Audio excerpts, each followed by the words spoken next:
ថ្ងៃនេះដែរយើងនឹងសិក្សាអំពីដំបូលរបស់យើងនឹងធ្វើដំបូលរបស់យើងបាទជាដំបូងយើងបង្កើតមុំ45សិនយើង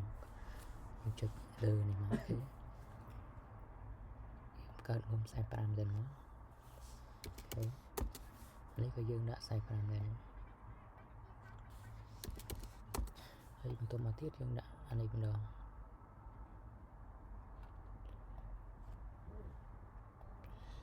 ដាក់មុំ45នេះគ្នាអូខេបន្តមកនេះម្ដងដែរ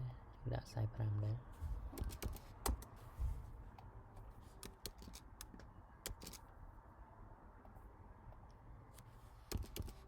45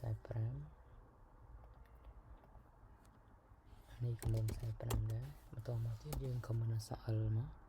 គូឡាយមួយមកក្រោមមកត្រង់មកអូខេបន្តមកទៀតយើង copy នេះមក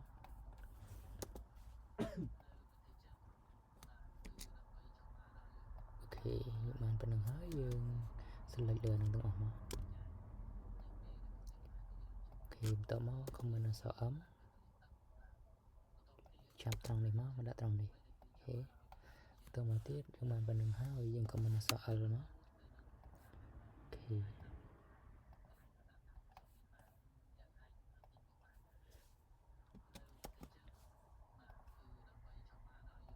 អូខេបានផ្ទាំងហើយគូនេះមកនេះមកទៀតមកអូខេតនេះទៀតអូខេយើងដាក់ធ្វើយើងបានប៉ុណ្្នឹងហើយនៅក្នុងវគ្គនេះដែរយើងមានទៅប៉ុណ្្នឹងនឹងគេហើយយើងនឹងជួបគ្នាវគ្គក្រោយហើយបន្តទៀតអរគុណច្រើនជម្រាបលាជួបគ្នានៅវគ្គក្រោយបន្តទៀត